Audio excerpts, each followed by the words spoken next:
Good afternoon, everyone. I'm Inki Cho, Senior Financial Market Strategist at Exness, and this is your weekly market outlook for March 26, 2025. The March FOMC meeting held last week is being assessed as broadly neutral. The Fed kept its benchmark interest rates unchanged at 4.25 to 4.5% and maintained its view that economic activity continues to expand at a solid pace. However, it added language highlighting increased uncertainty around the economic outlook and removed the previous statement that risks to achieving employment and inflation goals are balanced. In its summary of economic projections, SAP, the Fed revised its 2025 US GDP growth forecast down from 2.1% to 1.7 and adjusted the unemployment rate forecast slightly upward from 4.3% to 4.4. Meanwhile, the PCE inflation forecast was raised from 2.5% to 2.8, amplifying concerns about the stagflation, a scenario where growth and employment slow while inflationary pressures intensify. Attention should also be paid to the dot plot.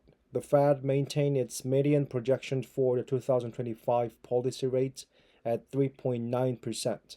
While the number of committee members expecting at least two rate cuts this year fell from 15 at the previous FOMC to 11, the number of projected rate cuts remained unchanged. Fed Chair Jerome Powell struck a dovish tone while acknowledging ongoing uncertainty.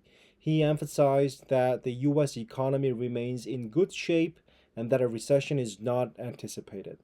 On the inflation side, Powell noted that although short term inflation expectations have recently ticked up, long term expectations remain well anchored at 2%, dismissing market concerns over stagflation. He also assessed that inflation pressures stemming from President Trump's tariff policies would likely prove to be temporary. Last week, the Trump administration continued to threaten tariffs, fueling market anxiety as the so-called the Day of Liberation on April 2nd approached. President Trump stated that some of the money other countries have taken from the US would be returned through tariffs and emphasized that many car makers are now eager to produce vehicles within the United States. While he did suggest that exceptions or reductions could be negotiated rather than imposing tariffs, his remarks did not signal a reversal of the administration's existing trading policy.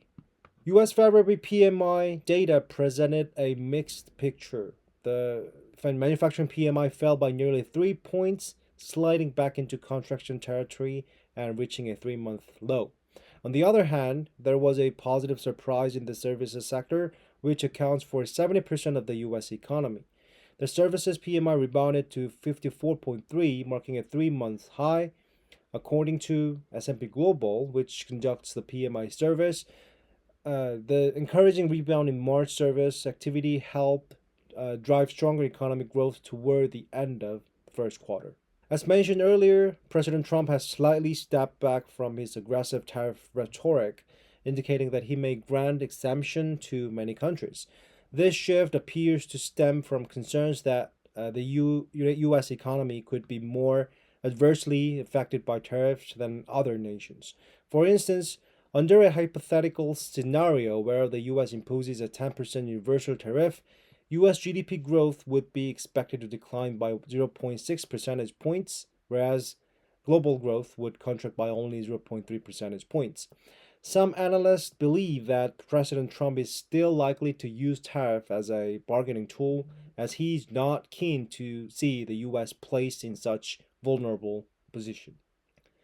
Another negative economic indicator was released yesterday. The Conference Board Consumer Confidence Index for March plunged from 100.1 in the previous month to 92.9, marking the lowest level since January 2021, nearly a 4-year low. The index has now declined for 4 consecutive months since December last year. Of particular concern is the expectations index, which dropped sharply by 9.6 points to 65.2. since a reading below 80 is generally interpreted as a signal of an impending recession. This data warrants close attention. In addition, consumer assessments of business conditions and inflation expectations deteriorated, largely due to growing concerns over the median 12-month inflation expectations jumped to 5.1%, the highest level since May 2023. This reflects increasing worries about the President Trump's tariff policies that it could ultimately contribute to higher domestic prices in the states.